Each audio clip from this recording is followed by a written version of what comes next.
Chapter 17, The Path Forward and the Name We Needed. The Corning contract ended in October of 1992. That could have frightened me more than it did. A few months earlier, while still living in my parents' house, I had not been able to think clearly. I had been moving through life in a kind of automatic mode, carrying grief, panic, and the fog that came from being in an environment where my own needs had no room to breathe. Wilmington changed that, not all at once, not magically, but enough. By the time the Corning contract ended, I was not thinking in terms of going backward. I was thinking about the next practical step. The technical writing job had done what I needed it to do. It had brought me to Wilmington. It had given me money, distance, and a beginning. But it was never the dream. The dream was social work. The dream was helping people. And now I had to figure out how to build that dream in ordinary practical steps. Not just any work. The question was not simply, what job can I get? It was, what kind of work belongs to the path I am trying to follow? I needed money, of course. I had rent to pay. I had ordinary expenses. Graduate school was ahead of me, and graduate school would not make life cheaper. But I was not looking only for income. I was looking for work that would keep teaching me. Some of what I needed to learn could happen in classrooms. Some of it had already begun at Georgia Regional Hospital, where I had first worked with a psychiatric social work team and learned that I could sit with patients, gather information, and feel drawn toward that work. Some of it was happening at the Oaks. I was still volunteering there on weekends because I liked the work. I wanted to stay connected. I wanted Chris Hauge to remember me.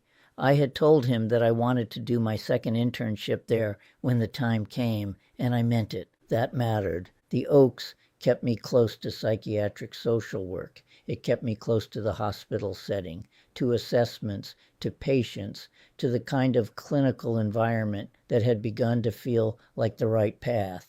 I was not yet a graduate student. I was not yet an intern. I was not yet a social worker. But I was positioning myself. I do not think I had words for all of this then, but I had a clear sense that I needed to learn. Not only information, not only terminology, not only how diagnoses worked or how assessments were written. I needed to learn a way of being. My body needed to learn how to inhabit a space with another person without disappearing. I needed to learn how to stay visible, to focus on someone else without scanning constantly for rejection, to notice what was happening in the room without turning every silence or expression into a verdict on me. I needed comfort in social space, comfort with attention, comfort with being useful, comfort with being seen while I was helping. That kind of learning does not happen only by reading books or passing exams. It happens by entering rooms, meeting people, listening, noticing, responding, making mistakes, adjusting, and returning again. A different kind of preparation. Georgia Regional and the Oaks had shown me the professional path. They taught me that psychiatric social work was not an abstraction. It involved sitting with people in distress, asking questions that mattered, listening for what was said and what was not said, and gathering information that could help a treatment team understand the person in front of them. That work made sense to me. But even there, the setting gave the interaction a frame. I was a volunteer in a psychiatric hospital. There were offices I could use. There were forms to complete. There were patients who, in many cases, expected someone to ask questions. The role itself helped organize the room. The paid work I needed after Corning was different. It was less formal, less protected, and in some ways more bodily. I needed to be around people in ordinary human services settings where attention, patience, safety, and social awareness were required moment by moment. I needed to practice being present without retreating into invisibility. That was not obvious preparation from the outside. It might have looked like low-level work. To me, it was part of becoming. work along the path. Eventually, I found work with a company that contracted with the Southeastern Center for Mental Health, Substance Abuse Services, and Developmental Disabilities. That was the language of the time. Later, the field would move toward saying substance use disorders, but the agency name reflected the period. At first, I did not know how much that work would open. I was doing the job in front of me, showing up, meeting clients, carrying out goals that had been written by others, learning how services worked outside a hospital and outside a classroom. But by showing up, I was also becoming visible to the staff. They saw me working. They saw that I cared. They saw that I could be trusted with people who needed support. That was not a grand plan I could have named in advance. It was an opening that announced itself by happening. One opportunity led to another because I was there, because I was willing, because I was learning how to stay present in the very kinds of human situations that had once terrified me. I was not ashamed to be doing paraprofessional work. I did not yet have the degree. I could not call myself a therapist. I could not do the work of a clinical social worker before I had the training, supervision, and credentials. I understood that. But there were jobs in human services that did not require the degree yet. Direct care jobs, support work, work with children and adults who needed help, carrying out goals that others, case managers, social workers, guardians, treatment teams, had already identified. That mattered to me. This was not simply a matter of getting a job right away. It was not find anything, earn money, survive. It was find work that belongs to the path. Find work that will put me around people. Find work that will require me to listen, notice, respond, and remain present. Find work that will help me grow into the person I was trying to become. Learning what was not in the classroom. One of the early assignments I remember involved meeting a client at the Southeastern Day program for people with developmental disabilities. He was a large man, much bigger than me, and he communicated differently from most people I had known. He used signs and gestures. He had needs, preferences, frustrations, and limits that I had to learn without relying on ordinary conversation. That required attention, not the anxious attention of a shy person scanning for rejection, a different kind of attention, human attention, the kind that asks, what is happening for this person? What does he need? What is he trying to communicate?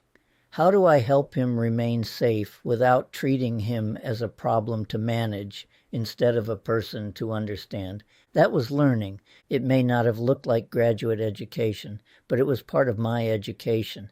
I had spent years learning social skills because I had to. At Georgia Tech, I had learned how to start conversations, ask questions, listen actively, and challenge the thoughts that kept me silent. At the Coastline Open Mic, I had learned how to stand in front of people and read poems from the most vulnerable parts of my life. At Georgia Regional in the Oaks, I had learned that I could sit with patients and take seriously the stories they brought into the room. Now, in this work, I was learning something else. I was learning how to be present in practical, ordinary, unpredictable human situations. Helping was not an abstract identity. It was not a fantasy about being wise or impressive. It was relational. It required patience, humility, steadiness, and the ability to notice what someone needed in a particular moment. In some ways, that had always been my strength. I had spent childhood monitoring danger. I had spent college studying human interaction because I had to learn consciously what others seemed to know naturally. Now, those painful adaptations were becoming part of a useful skill set. I could notice. I could listen. I could stay present. I was still growing. I needed much more training. I needed graduate school, supervision, internships, coursework, and experience. But the foundation was there. The helping profession was no longer an idea I carried privately. It was becoming the structure of my life. More than shyness. If I were writing only a simpler story, I might say I was overcoming shyness. That would be true, but incomplete. By then, I knew there was more involved. I had spent years learning to speak, to listen, to make eye contact, to ask questions, to tolerate attention, to risk rejection, to stand at a microphone, to sit with patients, to be present with people whose needs were not always easy to understand. But I was still growing. I still needed more experience. I needed to become comfortable in social situations that were not arranged around me. I needed to learn how to work with people who could not reassure me that I was doing well. I needed to practice being useful without always receiving immediate feedback. I needed to learn how to help without needing the other person to make the interaction easy. That was part of the radical transformation. I had once been the invisible person in the classroom, silent for years. Now I was volunteering at psychiatric hospitals, reading poetry into a microphone, falling in love, and looking for paid work that required me to interact with people whose needs were real and immediate. This was not a small change. It was a life being rebuilt from the inside out. Lynn and the practical world. All of this was happening while Lynn and I were seeing each other almost every day. That is important. The romantic story did not unfold in some separate world where bills, work schedules, applications, and future plans did not exist. Lynn and I were not living inside a fantasy. We were young adults trying to build lives. Lynn worked too. She had an English degree, intelligence, proofreading skills, and a practical mind. She also had cystic fibrosis, which meant that work and health insurance were never abstract issues for her. She had to think carefully about income, coverage, treatment, and survival in ways most people our age did not. So when I talked about graduate school, money, work, and how I would pay for things, Lynn understood that these were not side issues. They were life. Graduate school would cost money. Living would cost money. Driving to class would cost money. Once classes started, I would not be able to work the same hours I had worked before. I had already been taking the practical steps necessary to get there, including financial aid and loans. But the reality of paying for it all was not theoretical. Lynn did not make the dream feel foolish. She helped me think about it as something real. That was one of the ways she loved me. She was not merely dreamy or romantic, though I experienced her as both. She was practical. She could talk through costs, schedules, and whether a plan made sense. She could love me with her body and still ask the grounded questions that helped life hold together. I needed both. I needed the closeness. I needed the practicality. I needed the sense that love did not have to pull me away from becoming myself. With Lynn, love and becoming seemed to belong together. Near the 1-year mark. By the time July of 1993 arrived, nearly a year had passed since that first day with Lynn at Carolina Beach. So much had happened without being formally named. The Corning contract had ended. I had stayed in Wilmington. I had kept volunteering at the Oaks. I had kept moving toward social work. I had found work connected to human services. I was preparing for graduate school. I was thinking about money, class schedules, work hours, and how to keep paying my bills once school began. And through all of it, Lynn was there, not as an escape from the practical world, but as part of the life that made the practical world feel possible. We were seeing each other almost every day. We were kissing with tenderness and desire. We were learning each other's bodies. We were talking about work, school, pottery, money, dreams, and the strange unfolding of a future that seemed to be opening in front of us. In my mind, we were already boyfriend and girlfriend, but we had never said it. Not yet. One warm evening near the 1-year mark, we were outside on the grass, twilight settling around us. The sliding glass doors behind us carried the muffled sounds of voices and television from inside. But out on the lawn, it felt like we were alone. Her warmth pressed near me. We kissed with the ease our bodies had learned. Our hands moved under our shirts, familiar now with the language of touch. Desire had escaped the rules I once battled and become something right, something ours. When the heat softened, we sat back in the patio chairs. I laid my hand on her leg. She smiled at me with a quiet joy that made the world feel impossibly safe. Then she asked, clear and steady, "Are we more than friends? Do you want to be boyfriend and girlfriend?" I had not expected the question, not because I doubted us. In my mind, we already were boyfriend and girlfriend, but hearing her ask made the truth visible. "Yes," I said, "definitely."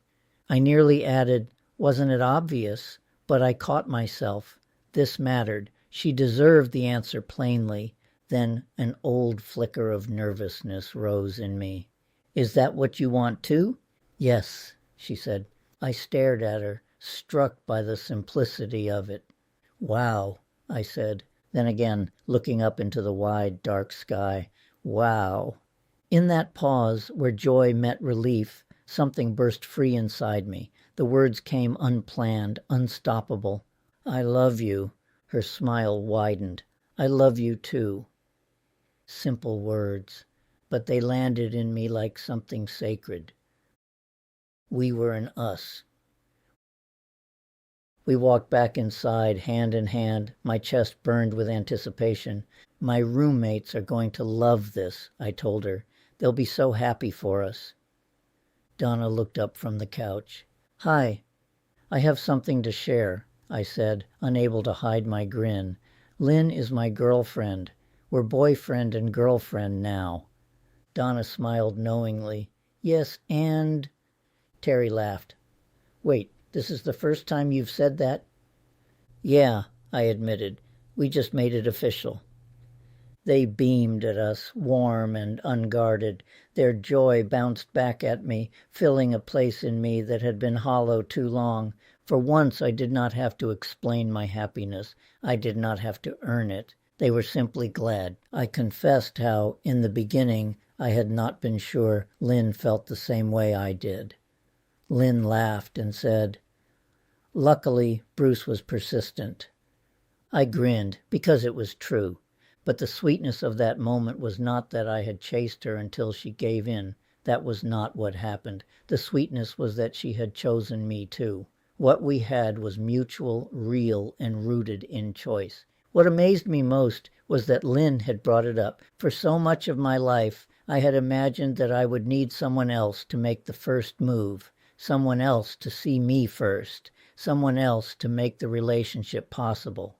With Lynn, it had not been that simple. I had asked to see her. I had called. I had kept showing up. But she had kept saying yes. She had kept making room for me. She had kept moving toward me too. And now she had named us. That mattered. The connection had already been there. Now it had a name. We were an us.